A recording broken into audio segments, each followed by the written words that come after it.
This is the Senior Life Academy located on the campus of University Park United Methodist Church here in Dallas, Texas. I'm Dee Dee Cassad, and I have with me for our panel Marion Mathis, Bob Monroe, Stephen Fleming, and Mary Jo McCurley.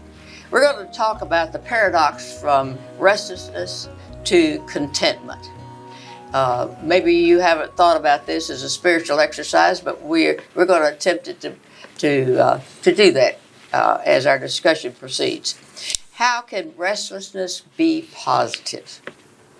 When we consider restlessness as something that is churning up within us, how can we use that in a positive way before we connect it? It's a way to explore new paths. You're restless with staying stagnant. Mm-hmm, mm-hmm. Of course, it's not always a good thing, but change sometimes is a good thing. Mm-hmm, mm-hmm. And so it can be a motivator to move you forward in whatever you're stuck in. Mm-hmm. And I do think that motivation is right. I think that's a good word for, because I feel restless an awful lot. Not just physically restless, but I always want something more. It is what if you've had a spiritual experience, it gets better and better. So you want more and more. And to me, that's a restlessness that makes you then seek it out. Well, let me quote St. Augustine in his Confessions. He says, "Our hearts are restless until they find rest in thee." How do you read that, Miriam? I would say I would go back to the first part of the sentence. I like that a lot. No. When St. Augustine said, "You have made us for yourself." I think, yes. So the reason we're restless is because we aren't there. Mm-hmm. We're not completely given over to Him Mm-hmm. in the way that we're made to be. Mm-hmm. So that's a good restlessness. Yes, and that's the positive restlessness. It is. I think what Mary Jo was saying about motivation, Mm-hmm. restlessness being a motivator, is right on, because sometimes you have the kind of restlessness that may be physical or emotional where you don't know where to put yourself, Mm-hmm. and you're just kind of out there. But Or you're floundering. You're floundering. Mm-hmm. And so, but if you're restless for a closer walk with Thee, Mm-hmm. with Jesus, then that's a positive and a focused, essential restlessness, I guess. And it can only be satisfied by one thing. There are many ways that I think this concept gets expressed. People have said there's a hole in my soul and only God can fill it. I've tried to fill it with other things that didn't satisfy, or even a very secular and sometimes analytical process of trying to find what's called the God part of the brain. That there's certain receptors in our brain that light up when we're praying, or when subjects or experimental subjects are praying or doing some other kind of spiritual activity. So the suggestion is that we're incomplete without God. That's it. And not just, it's not an on-off switch either. There's a part of us that even if we have had a sense of finding God or being found by God, we want even more to know God. Yeah, see, that's how I felt the word more, and I've heard a lot of people speak about that whatever we have has served us well, but there's always something beyond that we're seeking. So we're always seekers. I think it's part of evolving as a person, a human being, a spiritual being. There's always a sense of transforming into something more and better and more lasting than you were 5 minutes ago. Mm-hmm, mm-hmm. And we talked about it in the other one of the other sessions where you do that automatically when you're in silence. If you open yourself up, then the person who went into the silence has become something else by the time you're finished. So, Yeah, from as Mary Jo said, the restlessness can have a lot of meanings in our life, whether it's secular. But as a Christian, it often leads me to, if I'm restless, what am I restless about? Sometimes it's a question. What is meant by something in the Bible? What did scholars have to say? And to study that to help me understand.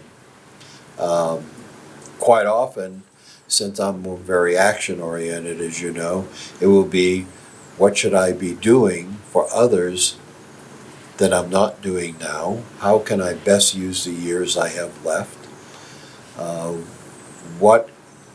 Sometimes it's, should I speak out against something that I think is wrong and not let what I feel bad behavior or not just somebody's opinion, but something that's very harmful, then should I speak out? That's not always popular. No. And so those were some of the things I thought about restlessness Well, for me. to me, there's also the idea of the hound of heaven. God is always pushing us and causing, in some ways, this restlessness in us. Pursuing us, not just pushing, but pursuing us. Pursuing, that's right, and that makes me restless. Oh. I mean, I feel that a lot. I feel like that there's always more for me to be doing. I know that my son once said, "Well, Mother, you're just a driven woman." Well, I was sort of insulted by that at first, but I had to confess, yes, I believe he's right.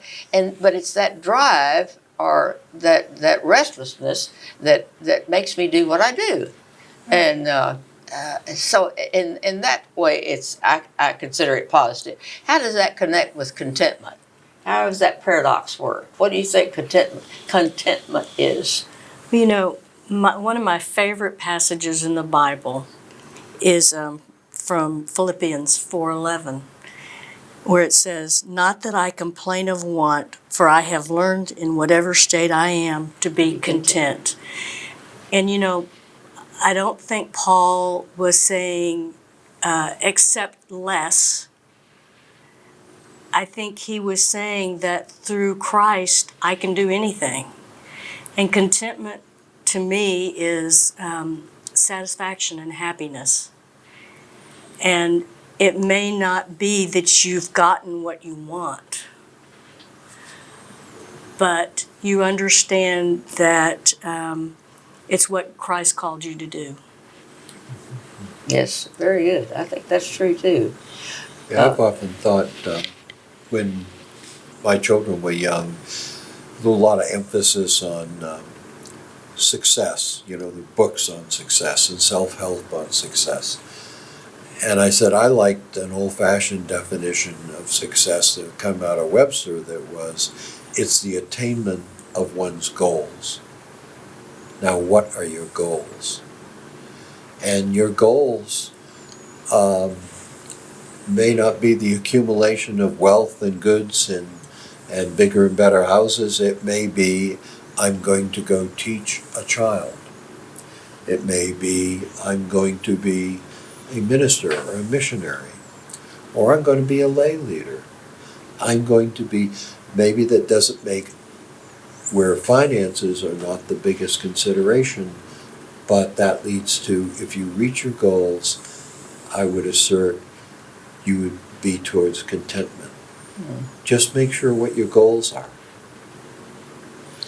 So what is meant by sacred discontent?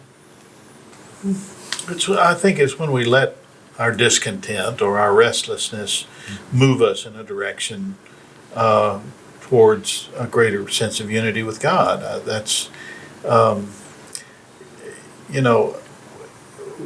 sacred restlessness is that urge within us to connect with that which is greater than us, and the source of all life, the ground of our being, Tillich called it, to really plumb the depths of who we are and what our purpose is, what we're created to be, and how we are to live this life.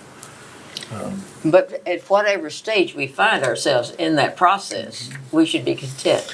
Well, I think that's intimately connected with the whole idea of wisdom. Wisdom is often associated with people who are in their later years. And I think that there's a reason for that, that sometimes after we have left the busyness, the hectic busyness of earning a living or raising a family or whatever has occupied our energetic and sometimes frenetic life so far, we have time to slow down and be more reflective of life, and to understand ourselves better in the whole mix of things, and take on some practices that we had not really taken on before. Mm-hmm. And whether it's engaging in social interaction, or whether it's exploring ourselves internally through contemplation, we've got freedom. Yes. In these years to do some things that we hadn't been able to do before. Right. A desire to grow. A desire still, at our age, a desire that, it goes back to that word more. It is that there's more, always more out there for us, more out there to learn and to experience and to know. And to I know give. And to give. Yeah. sometimes biologists talk about what's happening on the growing edge in a petri dish of culture. When they're trying to find out what's going on, they don't look at the center of the blob. They look at the edge where it's growing, and I think we do well to think of there being places where we need to grow, and what is that growing edge that we need to allow to happen through God's grace. Instead of being the blob. Instead of being the blob. Content at being a blob. That's a bad sense of contentment. That's right. It goes along with the new book by Parker Palmer. He has the reflections on aging, and it's called On the Brink of Everything. Yes. It's kind of you're on the edge of everything, and when you come to this time of your life, and you want to be on the brink because you want to explore what's next. And do you have the sense of urgency because of that? I think so. I would think so. I mean, I certainly do. I do too. I feel every day a sense of urgency that whatever I'm going to do, I've got to be doing it. I really have a terrible time. Like yesterday, I couldn't find what I needed to find for what I was doing, and I felt like I was wasting my time. And because the urgency that I place on myself, it isn't something that somebody made me do, but if I'm going to get this done, I've got to get this done. So, and I think age has something to do with that. I'm pretty sure it does, in fact, that we do have a sense of urgency. What about, Richard Moore mentioned the harmony of goodness. Could either of you explain that? Well, I think, I'm not sure about this, but I think it's grounded in the Franciscan belief of goodness both in creation and the Creator. Mm-hmm. And I'm not sure I totally understand that. Mm-hmm. It makes sense. I mean, obviously, the Franciscans aren't the only ones that believe that. Yes. But I guess in this world that we live in, with bad things happening from time to time, you stop to think that maybe there isn't goodness in the creation. Mm-hmm. Mm-hmm. And so, that's how I see it, as a harmony of looking at the creation and the Creator together. Absolutely. And it has a great deal to do with the self and how we appear to ourselves and then in relationship to others. That's the blend of it. That's the harmony of it. If we're all just possessed, so to speak, without connecting with the others. I mentioned to Miriam earlier about like the prayer when you say like to God that if you are with us, then nothing else matters. If you are not with us, nothing else matters. So it's that harmony of the positive and the negative, of the individual and the other. I think that the early Jews tried to find some word for that in the word shalom. You know, it's not just may you have a nice, pleasant, easy life, or may you have all good things happening to you. May you experience the goodness of creation. You know, even in the midst sometimes of very difficult conflict or problems. It's a peace. It's a serenity. And it's a giving over of that peace. I had a friend who had written some books, and he was casting about for a title of another book he was going to write, and he was trying out some titles on me, and he said, I was thinking maybe I should call it If Things Were Different, They'd Be Worse. And I thought, okay, that's kind of stuck with me for 40 years.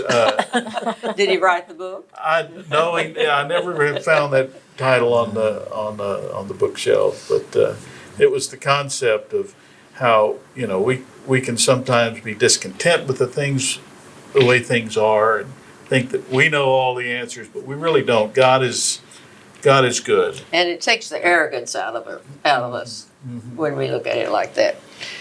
Do you all agree with that? But yeah, I broke the word down.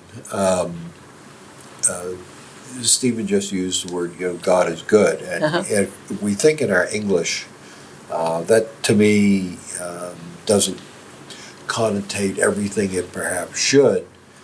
If we put the morality of goodness or moral goodness or some kind of descriptor, because if you think in the Bible, we have, according to some of the writers of the Old Testament, God ordering the Jews to slay all the men, women, children, animals, everything of a city to take it over.